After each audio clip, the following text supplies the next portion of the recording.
Halo Sobat Tiar, motivasi hari ini adalah hidup tidak ada yang sia-sia.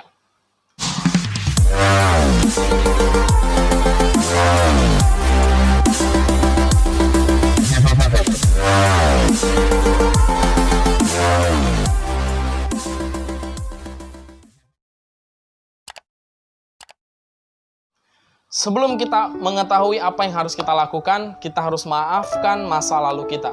Maafkan semua perjuangan-perjuangan kita yang pada hasilnya tidak tercapai. Lupakan dan maafkan. Kita move on. Hari ini kita rencanakan yang baru. Ketika kita move on, kita maafkan masa lalu kita, lalu kita rencanakan hari ini. Dan dalam proses perencanaan, saya akan melibatkan Anda semua, yaitu yang paling utama adalah ketika kita sudah merencanakan, kita kerjakan, lalu kita serahkan hasilnya kepada Yang Maha Kuasa. Ketika kita serahkan hasil kita kepada Yang Maha Kuasa, maka kita akan minim sekali merasa bahwa ini akan menjadi sia-sia. Karena perlu kita sadari banyak sekali pepatah yang mengatakan, bahkan ini menjadi sebuah kata yang familiar. Kita mengetahui ada kalimat seperti ini, guru yang terbaik adalah pengalaman. Jadi ketika kita merasa bahwa perjuangan yang kita lakukan ini adalah guru kita, pengalaman kita, dan itu akan menjadi hal yang paling berharga dalam hidup kita, maka kita akan terus menghargai di setiap proses perjalanan hidup kita. Jadi kita nggak pernah merasa bahwa ini akan menjadi sia-sia, asalkan kita meyakini, kita percaya, apapun yang saya lakukan hari ini, itu tidak akan pernah sia-sia. Bahkan itu akan menjadi manfaat.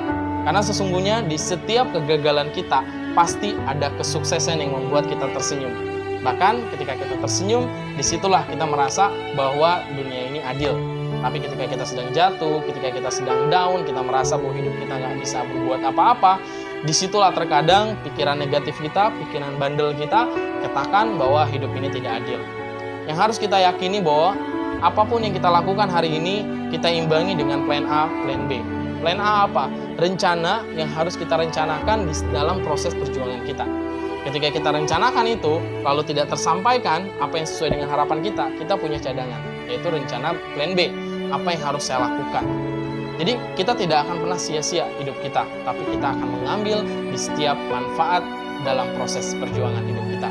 Kita semangat dan lakukan itu.